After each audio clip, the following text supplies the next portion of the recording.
Morning everybody. I am going to be walking you through in this video my top 10 bits and pieces that I take out with me when I am jewellery. Before I do that, I thought I would get myself settled in with a cup of tea, frankly. As you can see, well, I don't know if you can tell, but I'm British, so tea is essential. So first of all, my name is Lucy, and I've been involved in the antiques and jewellery trade for about 30 plus years. I won't tell you my age. And I'm also a qualified gemologist and diamond grader. So I spent 3 years at night school qualifying with the British Gemological Association. Number one on the hit list that you absolutely need to invest in, and it is the single most important thing apart from your eyes when you are buying jewellery, is your loop. Mine comes in a nifty little leather case like this. I am not joking to you when I say that I carry this absolutely everywhere with me. It goes in my handbag. I feel naked without it. But there are various things that you need to look for when you are choosing a loop.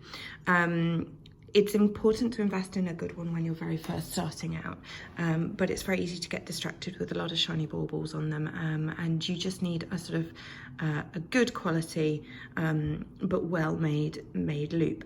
The industry standard is to have a 10 times lens, so it means that everything is magnified by 10 times when you look through the lens.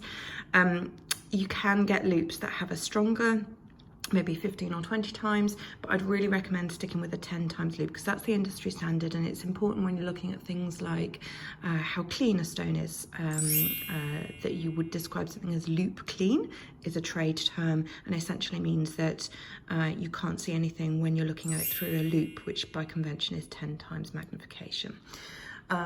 There's a couple of other details that you should probably go for. Mine is a metal case number. I'd recommend that for durability.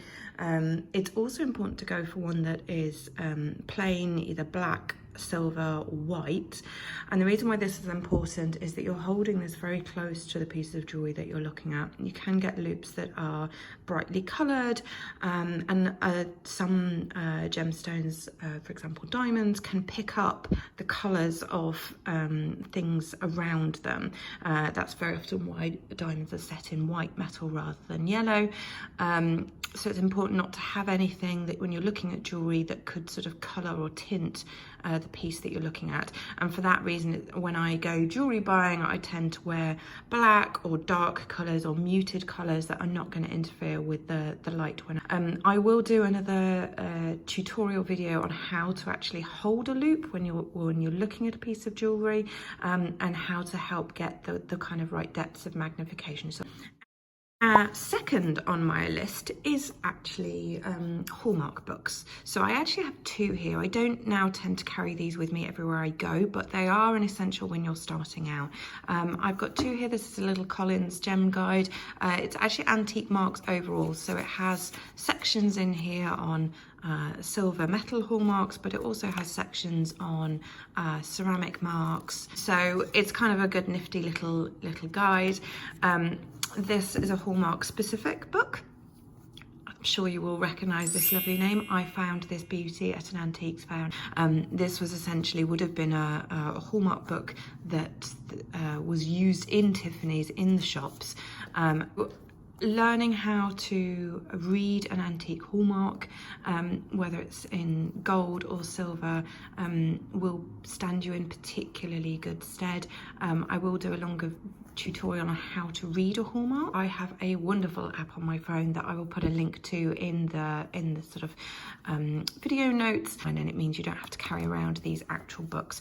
Okay, item number 3 is actually a simple torch. Now, this might seem rather ridiculous, but when you are out and about hunting in the early hours of the morning, I cannot tell you how many times I have rootled around in the back of a cabinet or in a dark corner just to get a little extra peek of a piece of jewellery.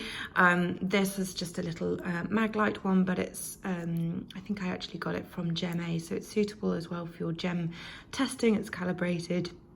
And it's a handy little pocket size, so it's good for even just finding the jewellery, but it will also be really helpful for when you're doing trying to ascertain what gemstone you're looking at.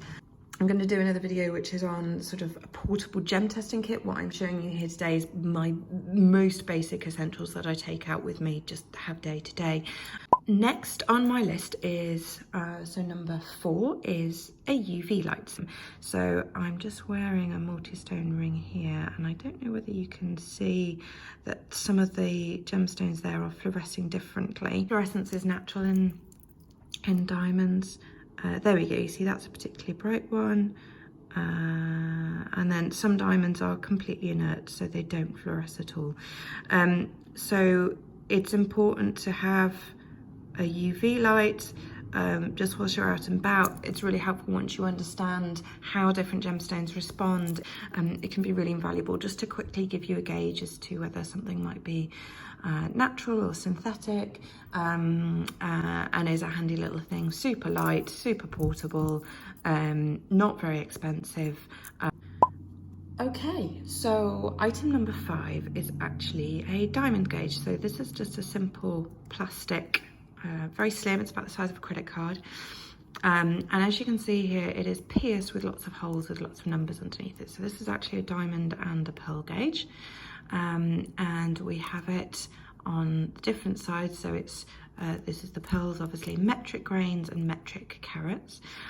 The reason why this is handy is that it actually just gives you a quick, very quick, it's not precise, but it gives you a ballpark figure as to how big a gemstone might be. And to illustrate this, how I'd actually use this, I have here, this is lovely colour change stone that I'm actually still investigating at the moment. I'm debating whether it's synthetic spinel or synthetic alexandrite. It's rather fabulous purple colour, as I hope you can see there.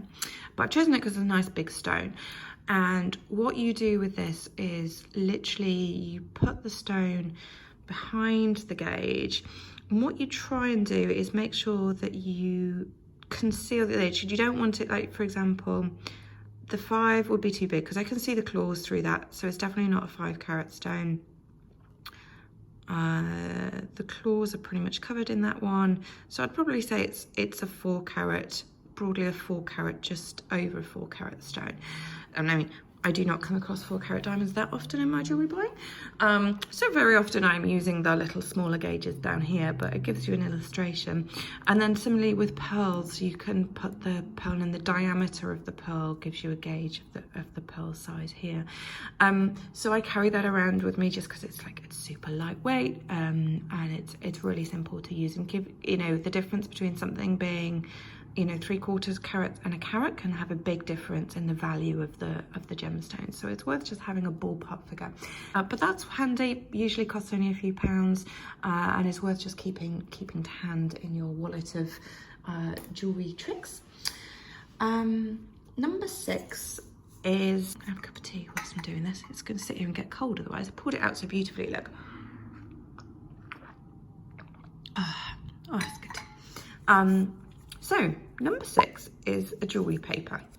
You might be looking at this going, what on earth is going on here? So this is it's a little bit, it's been well used. So this is a sort of, it's called a stone paper essentially. And it's all it is white paper that's been, is a nice clean calibrated white, and is folded in a sort of nice origami shape. So if you're looking at loose gemstones, and you're trying to gauge the colour of them and the clarity, it is good practice to put them in a white paper. So as you can see, mine's a little bit mucky there. It's been floating around in my kit for a little bit of a while. I probably should put a new one in. But essentially, when you're looking at gemstones, if you have a loose stone, it is good to put the gemstone upside down. So the table, the top of the gemstone is face down on this facet here. And then you look into the back third of the gemstone to have a gauge of the colour and the whiteness of it compared to the white background. So this is, I mean, it folds up, it's literally, you know, it's a rigid, you know, a sturdy piece of paper, but can be surprisingly valuable in just gauging whether stones have tint. Item number 7. So this little gizmo here, as you can probably tell by the handy image on the front, is actually a set of scales. So I take these with me. They're really lightweight, they're pretty sturdy. I have had these for donkey's years, And so what you have here is a digital scale. They can weigh, starts from 0.1 grams, gives you a really accurate measurement of what the weight is. Now with something like this, you'd have to be careful because the stone has a weight of its own if you're just trying to calculate a gold value, but it's brilliant for when you're putting on chains and that sort of thing.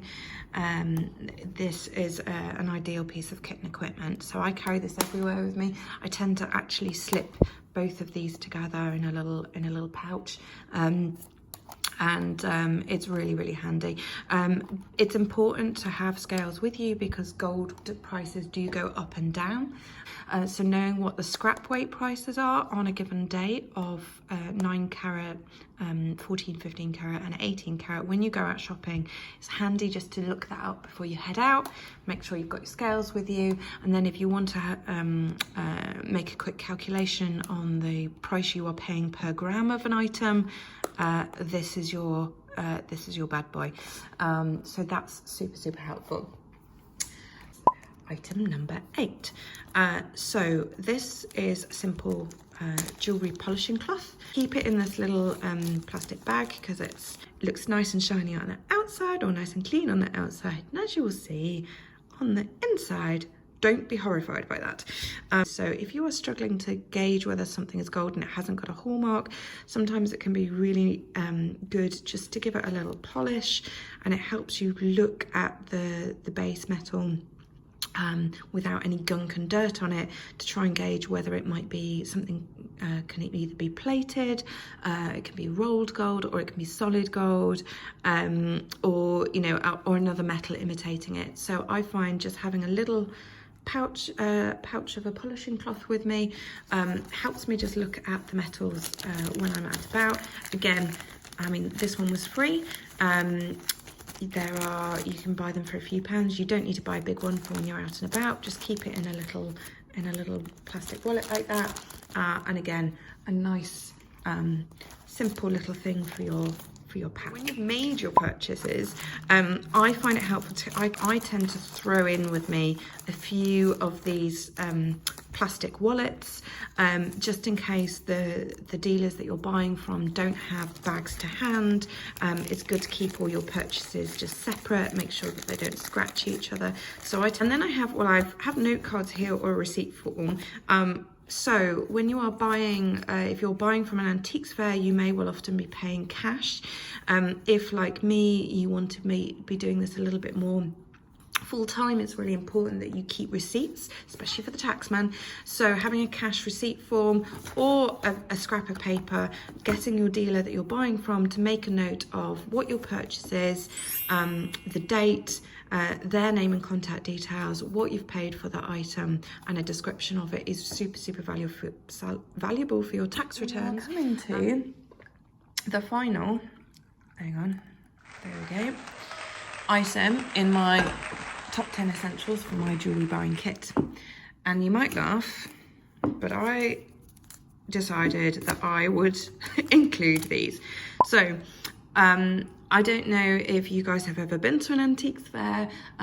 They can often be quite large affairs. I can get myself lost at them and spend hours walking around an antiques fair. And if it's anything like England, they are often outside, or they're in a sort of covered shed, and they are Baltic places.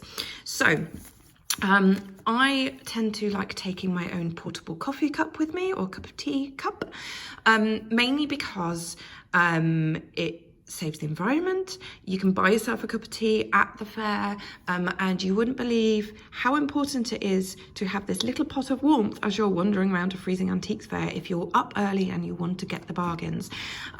So invest in one of these bad boys. Yeah, who doesn't love tea? And then to go with that, you need some chocolate, but essentially throwing in a little bit of sustenance, whether it's banana, whether it's your homemade flapjack, whatever it is that will keep you going, because it is surprising how easy it is to wander around as you're jewellery buying, and then forget to eat, because it's so important to keep hydrated and keep your energy levels up. that is it from me. I hope you don't mind me showing you my teacup and saucer rather than my face as I've been chatting away here. Mainly because this is my first time doing a YouTube video. And I'm not entirely sure how this is going to go. So that's my top 10 kit essentials for when I'm out and about. I'm going to put links in the show notes down the bottom. I'm really keen to know what you use when you're out and about shopping. I plan to do some future videos on how to use a loop, the basic gem testing kit, because as I said, what I've got here is the very basic kit, and then also probably one on my bench tools and on my bench testing kit that I use. I would love to hear from you about what content you would like to see. If you liked this video, please hit the like button and of course subscribe. Thank you for watching, and I will see you again soon. Thank you.